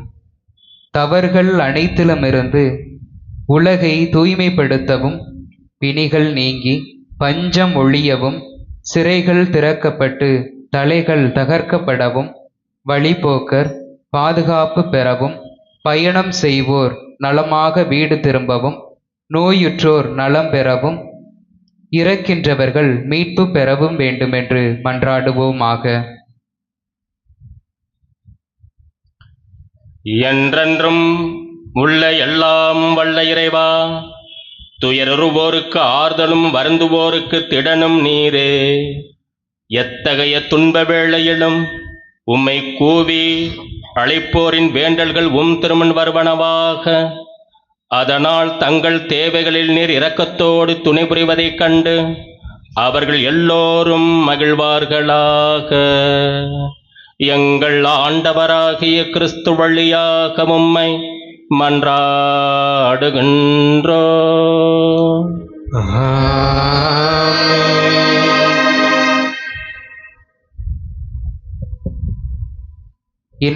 திருவழிபாட்டின் இரண்டாம் பகுதிக்கு கடந்து வருகிறோம். அன்று விளக்கப்பட்ட மரத்தின் கவர்ச்சியால் முதல் பெற்றோர் பாவம் செய்து மனித குலத்திற்கு சாபத்தை தேடித் தந்தனர். ஆனால் இயேசு இந்த சிலுவை மரத்தை அரவணைத்து முத்தம் செய்து இன்று நமக்கு மீட்பை பெற்றுத் தருகிறார். தடைக்கல்லாகவும் தண்டனை கருவியாகவும் இருந்த சிலுவை மரம் நமக்கு கடவுளின் வல்லமையை தரும் மீட்பின் கருவியாக மாறுகிறது. துணியால் மூடப்பட்ட திருச்சிலுவையை அருள் பணியாளர் பீடத்திற்கு பவனியாக கொண்டு வருவார். அதன் உச்சியிலிருந்து சிறிது சிறிதாக துணியை 3 முறை அகற்றுவார். ஒவ்வொரு முறையும் திருச்சிலுவை மரம் இதோ, இதிலேதான் தொங்கியது உலகத்தின் மீட்பு என்று பாடுவார். அப்பொழுது நாம் வருவீர் ஆராதிப்போம் என்று பதிலுரையாக பாடுவோம். அனைவரும் எழுந்து நிற்போம். மரமிதோ இதிலேதான் தொங்கினார் உலகத்தின் மீட்பர். வருவீர்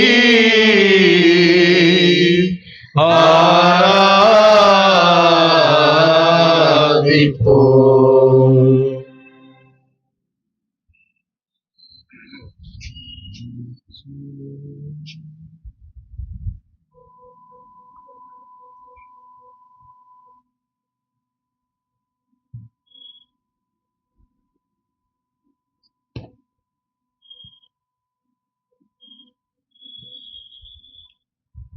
திருச்சிலுவை மரமிதோ இதிலேதான் தொங்கினார்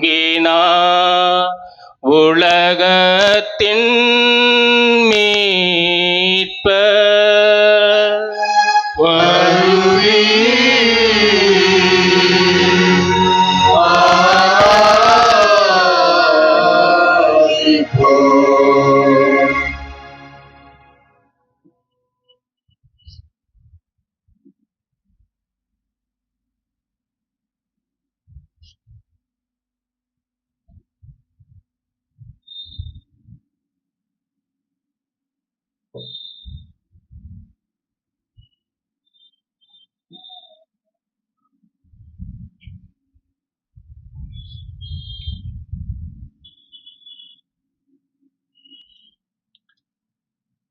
திருச்சிலுவை மரமிதோ இதிலேதான் தொங்கினார் உலகத்தின் மீட்பர்.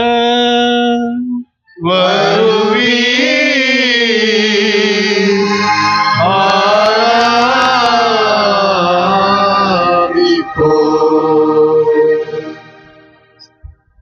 செய்வது பற்றி முன்னுரை இருக்கும். அதன் பிறகு நீங்கள் எல்லாருமே முத்தி செய்து முடித்த பிறகுதான் அடுத்த நிகழ்வுக்கு செல்வோம். எனவே அருள் கூர்ந்து அமைதியாய் அமர்ந்து எல்லாரும் ஒரே நேரத்தில் எந்திரிக்காம வரிசையாக வந்து இத்திருச்சடங்கில் பங்கெடுக்க அழைக்கிறோம். இன்றைய வழிபாட்டின் முக்கிய பகுதியான திருச்சிலுவை ஆராதனை தொடங்குகிறது. நம் அருள்நாதர் இயேசு இதோ பாடுகள் பட்டு இறந்து நமக்கு மீட்பை பெற்று தந்தது இந்த சிலுவையில்தான். ஏதோன் தோட்டத்து மரத்தினால் வந்த சாவை சாகடித்து இயேசுவின் இந்த சிலுவை மரம்தான். இது நமது மீட்பின் சின்னம், வாழ்வின் சின்னம், அனைவரையும் அரவணைக்கும் அன்பின் சின்னம். பக்தியுடன் திருச்சிலுவை ஆராதித்து இறைவனுக்கும் நமக்கும் உள்ள உறவை புதுப்பித்துக் கொள்வோம். மனமுடைந்து மனம் கனிந்து மனமாற்றம் பெறுவோம். அனைவரும் வரிசையாக வந்து திருச்சிலுவையை முத்தி செய்வோம்.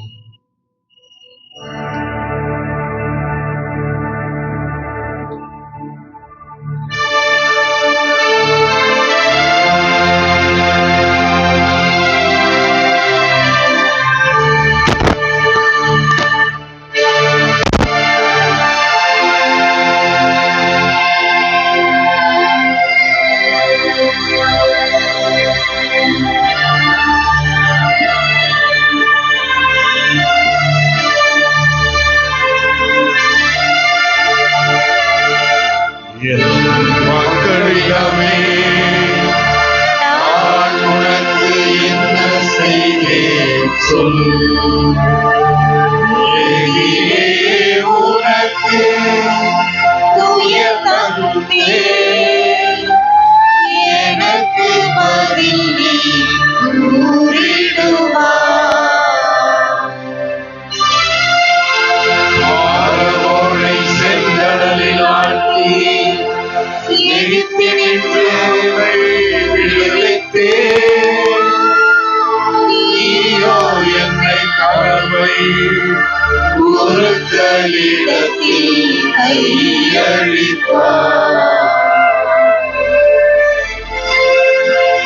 நானே உனக்கு முன்பாக கடலை இழந்தேன். நீயோ எனது விழாவை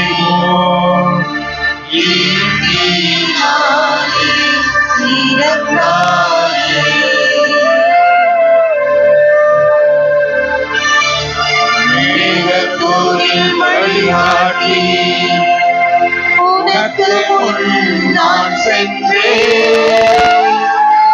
நீயோ பிலாத்தின் முற்றத்திற்கு என்னை இழுத்து சென்றாயே. மாலை நிலத்தில் மண்ணாவான் நான் உன்னை ஒன்றித்தேனே. நீயோ என் கன்னத்தில் அறைந்து என்னை சாட்டையால் அடித்தாயே.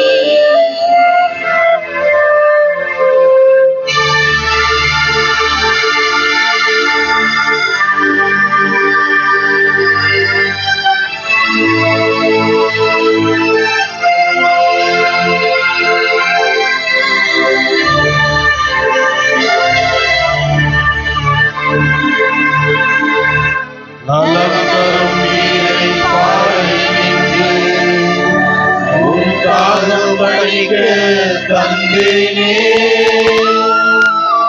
நீயோ கசப்பும் புளிப்பும் கலந்த பானத்தை எனக்கு தந்தாயே.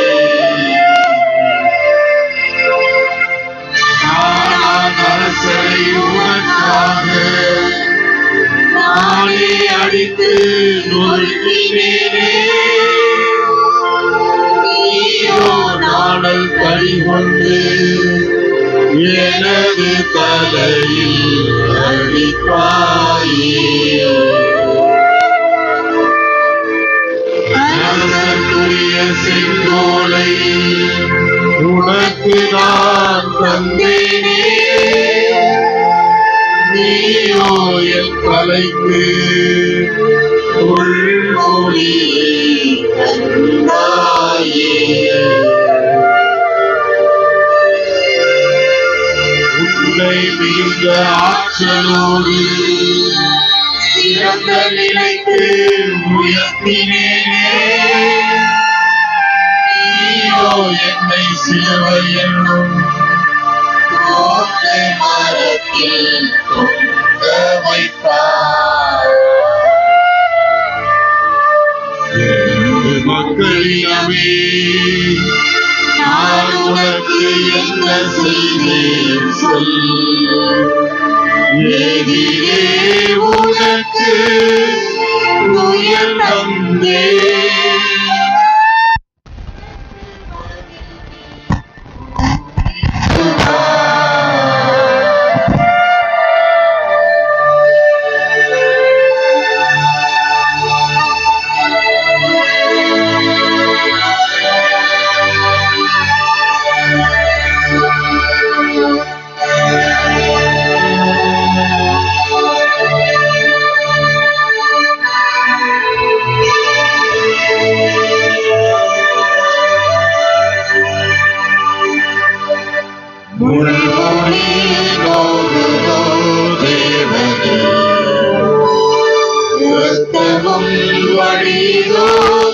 சிரசினில்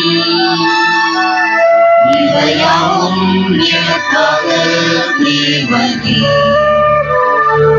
உலகாலில் நிற்கிறேன் நாதனே முள்மொழி ஓடுதோ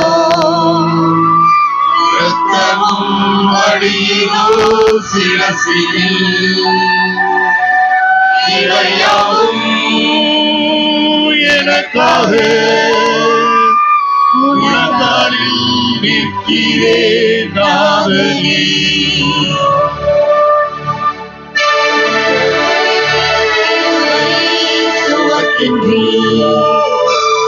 கோள்களும் தாங்குமோ அப்பனே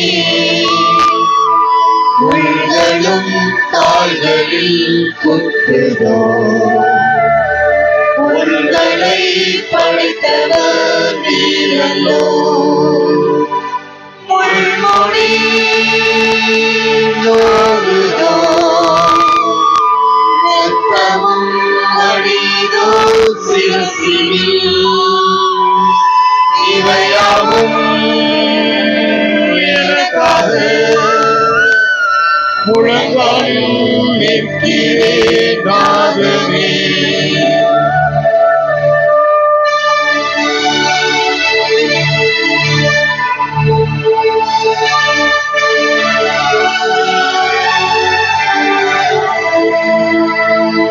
கைகளில் ஆணியாய் குத்தினர் படைக்குதோ கைகளும் இயேசுவே சாட்டையால் முதுகில் அடித்தனர் சாட்டையும் ராஜனை அடித்ததோ உள்மொழி நோடுதோ இரத்தமும் வடிதோ சிரசினில் இவையாவும் எனக்காக உலகாலில் நிற்கிறேன் நாதனே வாடியாதாகத்திற்கு தந்தனர் தண்ணீரை படைத்தவர் நீரல்லோ கண்ணீரும் கண்களில் கொட்டுதோ உரைத்தவர் யாருமே இல்லையோ முள்மொழி நோடுதோ இரத்தமும் வடிதோ சிரசினில் இவையாவும் எனக்காக உலகாலில் நிற்கிறேன் நாதனே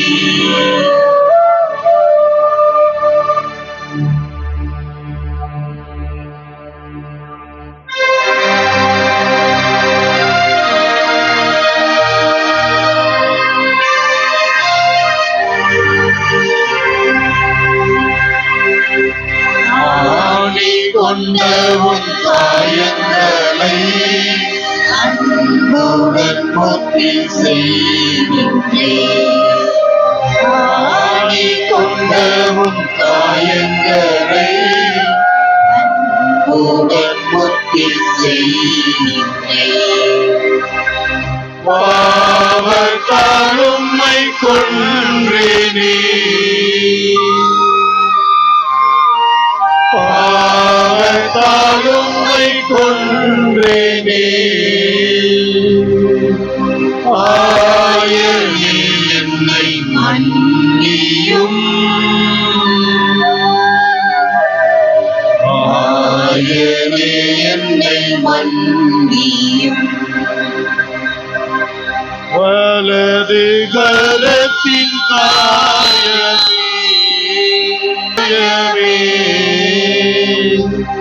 அழகு நிறைந்த ரத்தினமே அன்புடன் முத்தி செய்கின்றேன்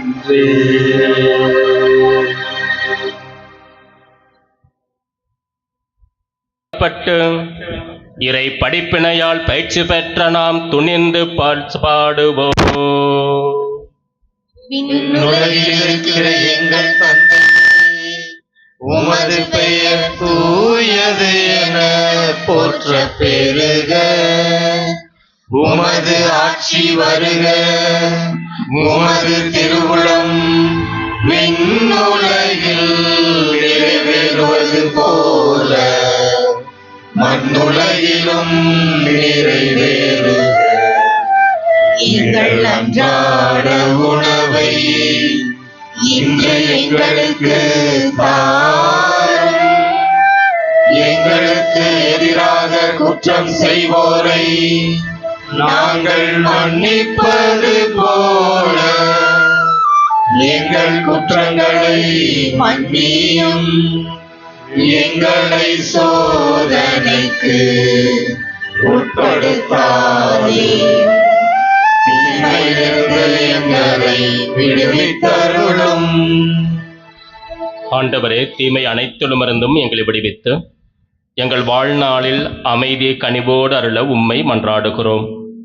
உமது இரக்கத்தின் உதவியால் நாங்கள் பாவத்திலிருந்து எப்போதும் விடுதலை பெற்று யாதொரு கலக்கமுமின்றி நலமாயிருப்போமாக. நாங்கள் எதிர்நோக்கியிருக்கும் பேரின்பத்துக்காகவும் எம் மீட்பராகிய இயேசு கிறிஸ்துவின் வருகைக்காகவும் காத்திருக்கின்றோம். ஏனெனில் ஆட்சியும் வல்லமையும் மாட்சியும் என்றென்றும் உமதே.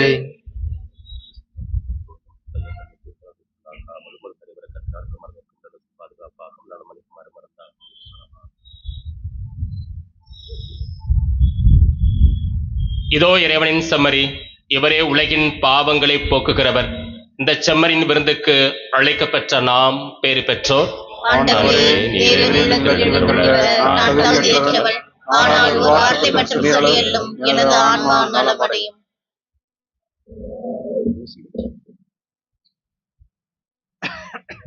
வரிசையாக ஆங்காங்கு நீங்கள் வந்து இந்த திருப்பந்தியில் பங்கெடுக்க அன்போடு உங்களை அழைக்கிறோம்.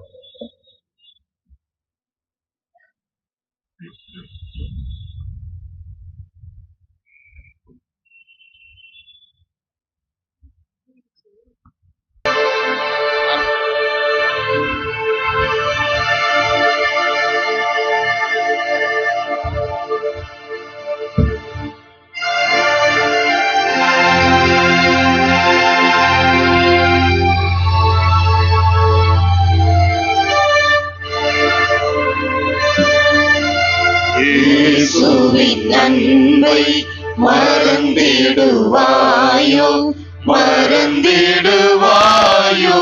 மனித பண்பிருந்தால் இயேசுவின் அன்பை மறந்திடாதிருக்கனின் சிலுவையிலே அவர் மறந்திடாதிருக்கனின் சிலுவையிலே அவர் மரித்து தொங்கிடும் காட்சி மனதில் இல்லாதோ. இயேசுவின் அன்பை மறந்திடுவாயோ, மறந்திடுவாயோ. மனித பண்பிருந்தால் இயேசுவின் அன்பை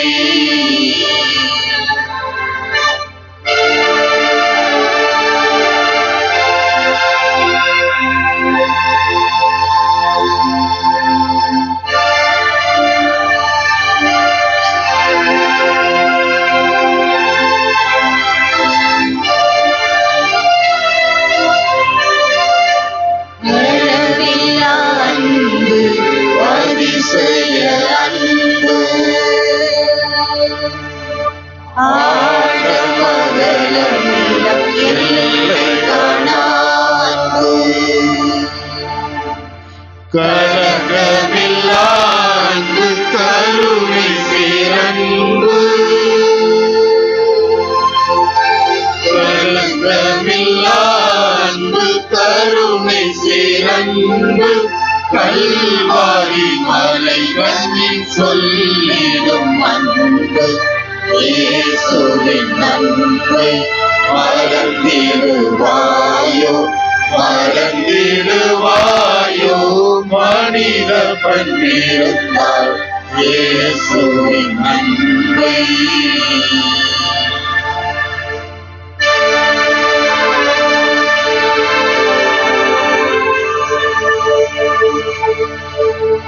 அலைகடலை விட பரந்த பேரன்பு, மண்ணை மறந்தெல்லாம் திரையிடும் அன்பு.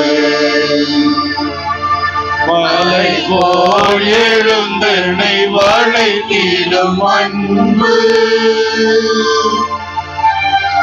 மலை போல் எழுந்தனை வளைத்திடும் அன்பு. சிலையென பிரமையில் இருத்திடும் அன்பு. இயேசுவின் அன்பை மறந்திடுவாயோ, மறந்திடுவாயோ.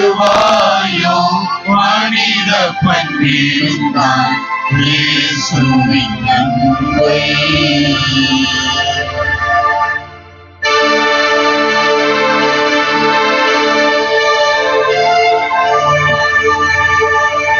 எனக்காக மனுவுரு தரித்த நல்லன்பு, எனக்காக தன்னை உணவாக்கும் அன்பு, எனக்காக பாடுகள் ஏற்ற பேரன்பு, எனக்காக பாடுகள் ஏற்ற பேரன்பு. எனக்காக உயிரையில் தந்ததே அன்பு. இயேசுவின் அன்பை மறந்திடுவாயோ, மறந்திடுவாயோ. மனித பண்பிருந்தால் இயேசுவின் அன்பை.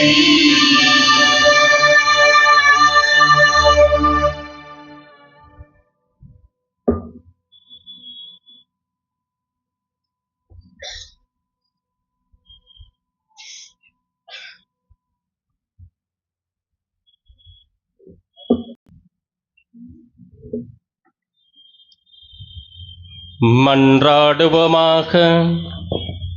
என்றென்றுமுள்ள எல்லாம் வல்ல இறைவா, உம்முடைய கிறிஸ்துவின் பாடுகளினாலும் புனித இறப்பினாலும் உயிர்ப்பினாலும் எங்களை மீட்டருளினே. உமது இரக்கத்தால் நீர் ஆற்றிய இந்த மீட்புச் செயல் எங்களில் நிலைத்திருக்கச் செய்தருளும். இவ்வாறு மறைபொருளில் பங்கேற்பதன் வழியாக முடிவில்லா இறைப்பற்றோடு வாழ்வோமாக. எங்கள் ஆண்டவராகிய கிறிஸ்து வழியாக உம்மை மன்றாடுகின்றோ.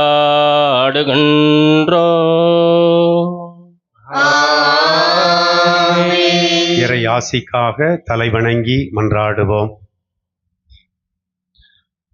ஆண்டவரே, தங்களது உயிர்ப்பின் நம்பிக்கையில் உம் திருமகனின் சாவை நினைவு கூர்ந்துள்ள உம் மக்கள் மீது உமது ஆசி நிறைவாய் இறங்கிட உம்மை வேண்டுகிறோம்.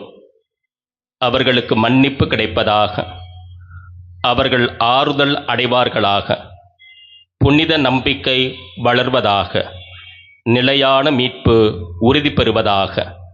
எங்கள் ஆண்டவராகிய கிறிஸ்து வழியாக உம்மை மன்றாடுகிறோம். ஆமென். சில மணித்துளிகள் அமர்வோம். நாளைய உயிர்ப்பு பெருவிழா திருநிகழ்வுகள் தொடங்கும். முன்கூட்டியே வந்து நீங்கள் வளாகத்தில் அமர்ந்து கொள்ள உங்களை அன்போடு அழைக்கிறோம். வழிபாட்டுக்கு உதவியாக உங்கள் எல்லாருடைய கரங்களிலும் மெழுகுதிரிகள் இருப்பது வரவேற்கத்தக்கது, பாராட்டத்தக்கது. எனவே அறிவிக்கப்படுகிற போது நீங்கள் மெழுகுதிரிகளை ஏற்றிக்கொள்ள வேண்டி இருக்கும். திருமுழுக்கின் போது நம் சார்பாக நம் பெற்றோர், நம் ஞான பெற்றோர் மெழுகுதிரிகளை ஏற்றி நம்பிக்கை அறிக்கையினை நமக்காக பெற்றார்கள். நாளைய தினம் உயிர்ப்பு பாஸ்கா மகிழ்ச்சி நிறைவில் நம் எல்லாரும் அதே நம்பிக்கை அறிக்கையினை வெளிப்படுத்த வேண்டியிருக்கும். எனவே எல்லாருடைய கரங்களிலும் மெழுகுதிரி இருப்பது போன்று ஏற்பாடு செய்து கொள்ள அன்போடு உங்களை கேட்டுக்கொள்கிறோம். வளாகத்திலும் உங்களுக்கு மெழுகுதிரி ஏற்பாடு செய்யப்படும். நாளை வழிபாடு முடிந்த பிறகு அடுத்த நாள் ஞாயிற்றுக்கிழமை மாலை திருப்பலி வழக்கம் போல நடைபெறும். காலை திருப்பலி நடைபெறாது.